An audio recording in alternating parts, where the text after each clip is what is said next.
Welcome to the Celtic Way morning briefing live. I'm Tony Haggerty, and I'm joined, as always, by my sidekick, Sean Martin. Sean, how you doing? You're relegating me to the Robin role, are you? No, I didn't know what to say. I was looking for a duo there, the dynamic duo, whatever one you fancy. You're not being the straight man. That's basically what you're saying. How are you? You good? You're smiling. I'm glad you. And I know why you're smiling. I'm very well. We watched a wonderful Scotland performance last night, didn't we? We did, aye.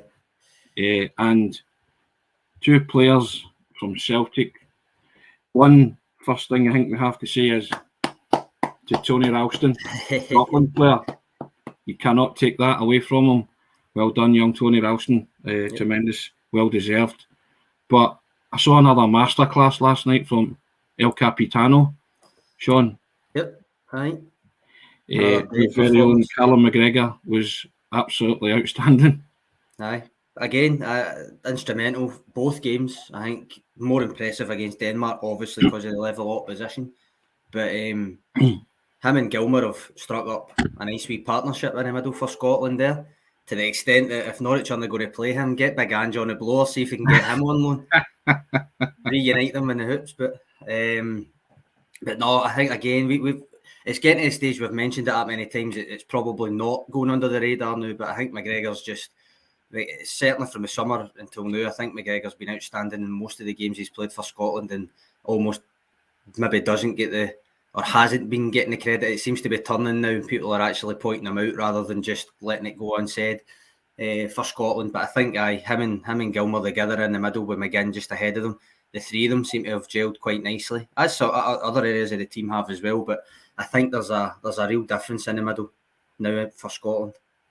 And the one thing, it was it was a high intensity game, Sean, and he came through unscathed. Not injured. Ralston the same. I know he only got a few minutes, but it was good to see him get out in the park, wasn't it? Aye, left wing back. Yes, so. I saw that. Yeah. Does that mean that Juranovic and him will switch? I don't know. Hopefully, I'm sure Ange would have been watching to see the progress of both players. It's a new spin on the fullback dilemma. Indeed. Now, I mean, Celtic got a big game coming up at Hampden at the weekend, Sean. We're counting down to that. As always, an international week. We'd like to throw open to the floor, don't we, Sean? You still struggling, sir? Yeah. Nah, just a wee cough. That's the remnants of that cold for last week. And we'd like to throw open to questions from the panel or comments from the panel, or the contributors. And if you want to make a comment or want us to discuss something, the floor's yours. Simon Thomas comes in there, Sean. Yes, congratulations to Anthony Ralston on his debut for Scotland. I mean, definitely. What a couple of days as well. It's his birthday today, 23 years old today as well. So some birthday present for him last night. Indeed. I mean, that's the highest accolade you can get in football, Sean, to play for your country. But it's so unexpected for Tony Ralston, isn't it? Aye, unexpected from the start of the season. And, yes, I was going to say, from even July. Yeah. But fair play to him. That is all you can say still. I mean, he's been impressive all season since the competitive games kicked off. That Hearts game at the start of the season obviously didn't go to plan, but his role in it, I mean, I don't actually remember. I'd done the ratings for that game, and I didn't think he had a very good first half.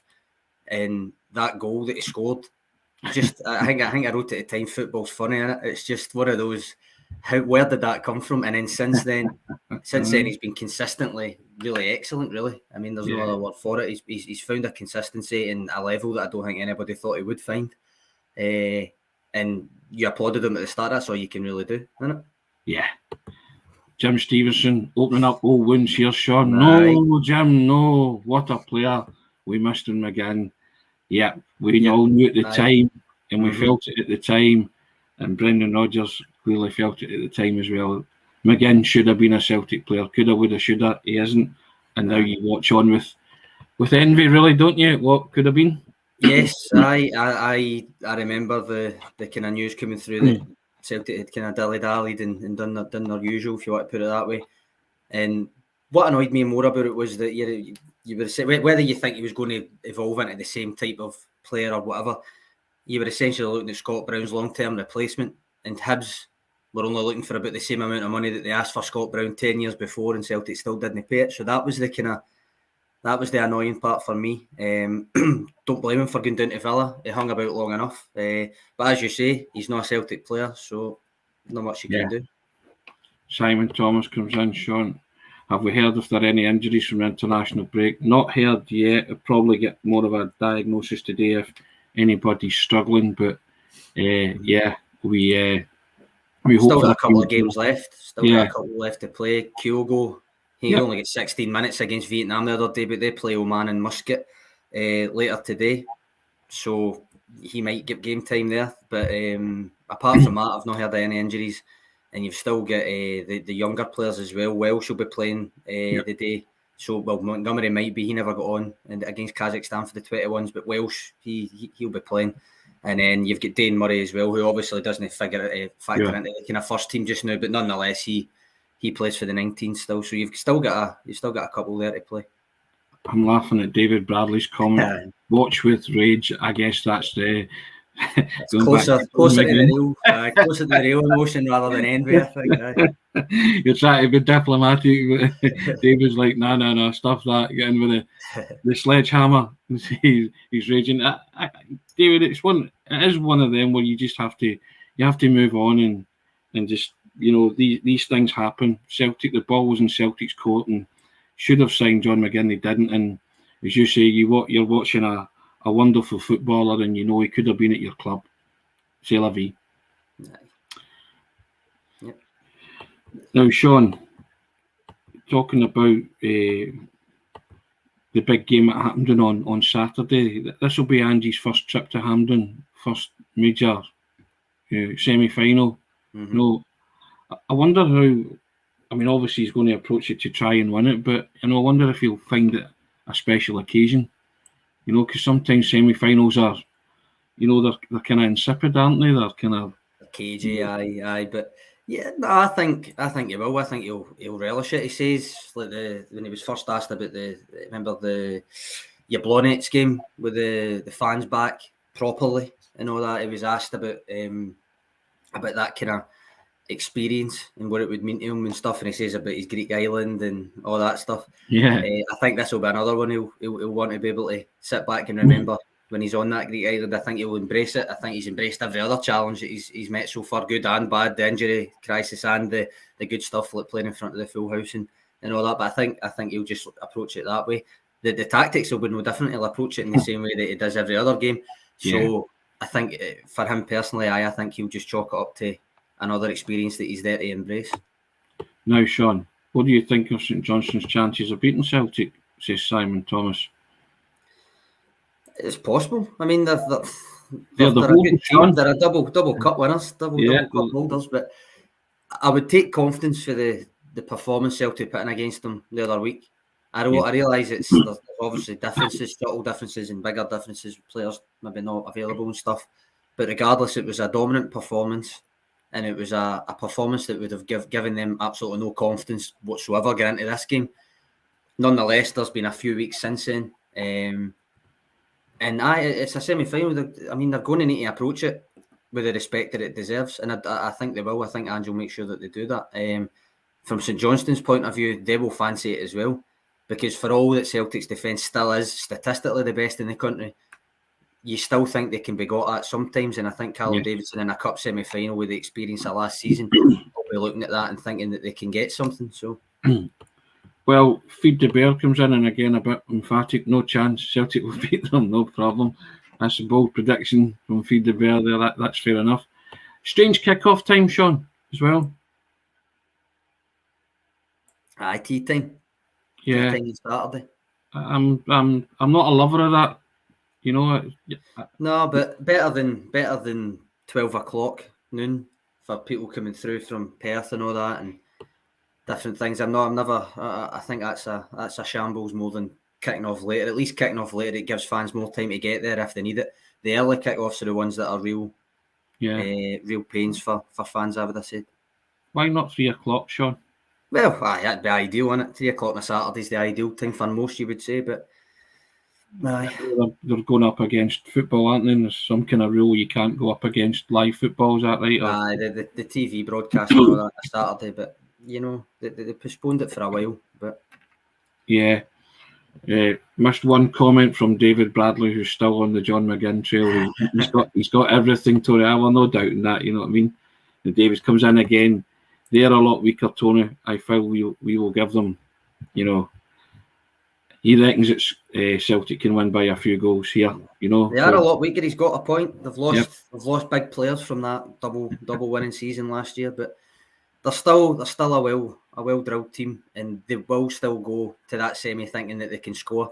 But obviously, Andrew Celtic will think we can score a few. So Simon Chalmers comes in. I agree, Tony. It's a 3:45 a.m. kickoff in South Australia. Another early morning for me. Simon, that's dedication, mate. I hope you get the alarm clock set up even. Make sure you make the kickoff. And Will McMillan comes in again. Terrible kickoff down here in Oz, 3:15 a.m. Yeah, guys, I feel for you. That's dedication and devotion. And if you're supporting Ange and the boys at 3:15 and 3:45 in the morning, that's a hat tip to you. Yeah.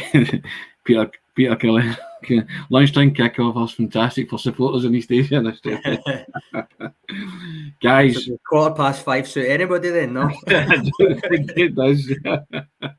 No, I don't think it does. But and I'm glad that you guys are tuning in from South Australia and East Asia. Thanks for that. We appreciate it, and we appreciate you coming in and commenting as well. It's all worthwhile. But as we do an international week, we like to throw it open to the floor. So, guys, if you're in the comment section, put your comment in, and we'll discuss anything you want up for grabs. You know, where I am in the USA, it's a nice 10 a.m. kickoff time. Jason Lee, you're lucky, Jason. 10 a.m. is not too bad. Think of the poor guys in Australia, 3:15 and 3:45. That's no use, is it?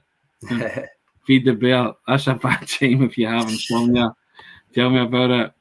And David Fletcher comes in. Ange won trophies in Oz from penalty shootouts as a manager at Brisbane in 2011 and as a player in 1991 for Hellas Verona, I think. Wow. Was it?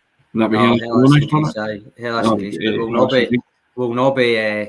he'll not be hoping for another penalty shootout though, I think. I'd have thought not. Oh yeah, yeah. And Will McMillan, 12 p.m. kickoff every week, please.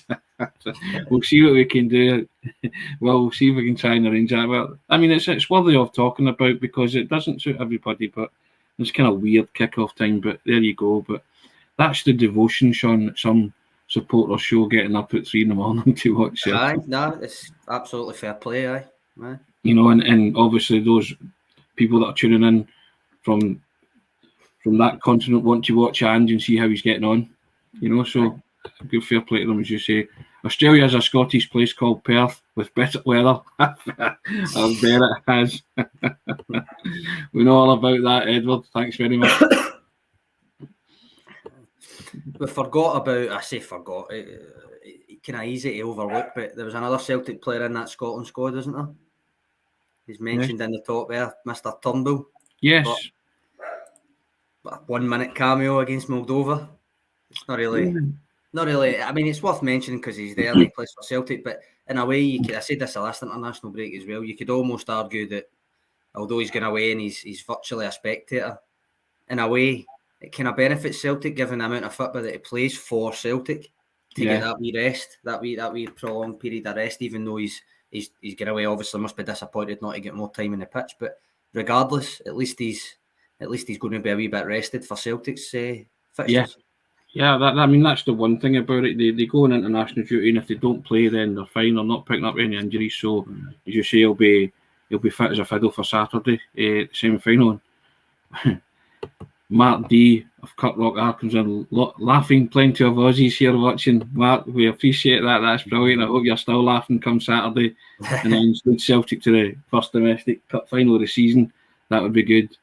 David Fletcher comes in. Ange's Australia's golden Greek and hoops of green and white. Well, there you go. I mean, plenty of support out there in his homeland, Johnny, and it's great to see, and it's great to read these comments from guys from Australia tuning in. It's fantastic. No, definitely. He's obviously well thought of. He won Australia an international trophy. Obviously not a major one, but the Asia Cup is still a bigger trophy that you could win. Certainly bigger than the Kirin Cup. Put it that way. But it's Australia's most successful manager, I think they say. So there's no wonder that there's such an interest to see how he's getting on since switching from there to here. It's only natural. Simon Thompson talking about Turnbull can get injured sitting on the bench.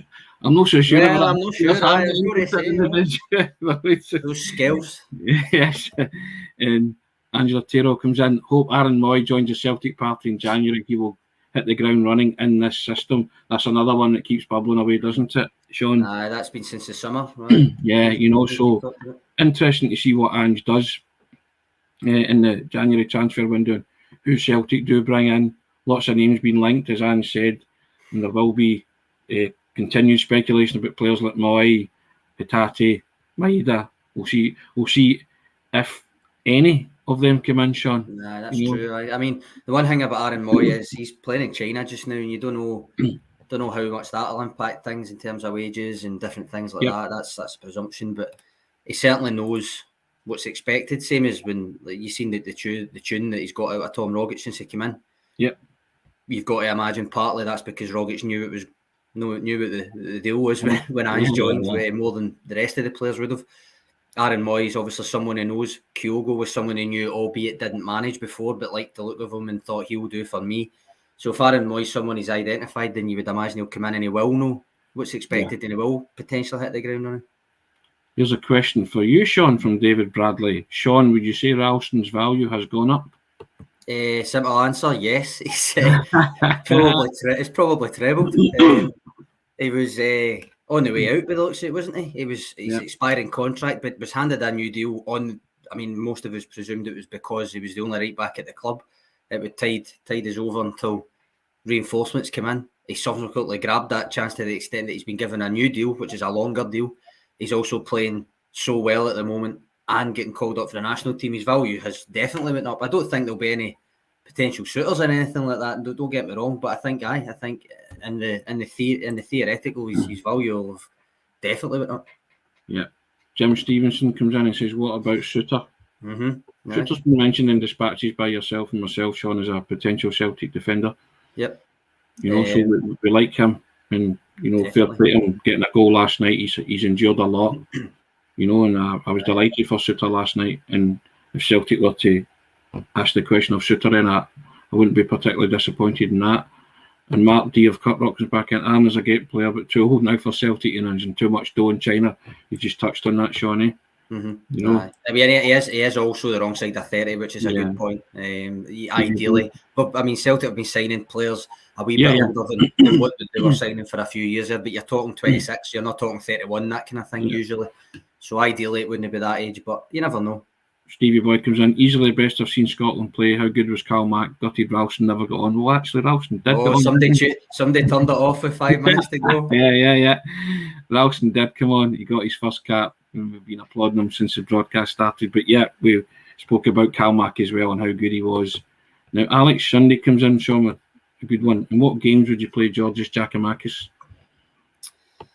Without trying to sound too unfair to him so far, I mentioned a couple of times it was so far what he's shown and what he's been really good at is when Celtic are looking to see a game out, they've threw him on. The Ferencváros games in particular stick out in terms of being someone to, because you don't want it. Ange's never going to tell them just to lump it to nothing. You need to lump it to someone because otherwise it'll just come back just as quick. So with Giakoumakis up the top, he was taking it in, whether it was his chest or using his strength, and he was also winning fouls, which killed the game from the opposition's momentum point of view. You want more from him than that, you do, because he's come in Eredivisie top scorer and stuff. You do want more from him than that. But right now, I would rather Kyogo go through the middle, which means that is when I would play Giakoumakis when they're looking to see out the game. Yeah, that's maybe a wee bit harsh on him, but until it gets as an impact player just now, Sean, you're saying then as an impact player to come on. Basically, I mean, that is maybe a bit harsh on him, given he's not had that much game time. But so far, I would want Kyogo through the middle, which means Giakoumakis is not going to get put out wide. So Giakoumakis coming on to help see out the games that hopefully they'll be winning at that point. We've solved the great Stevie Boy mystery. Did he? Ralston come on, and he follows that up with had to take the cup out on 80 minutes.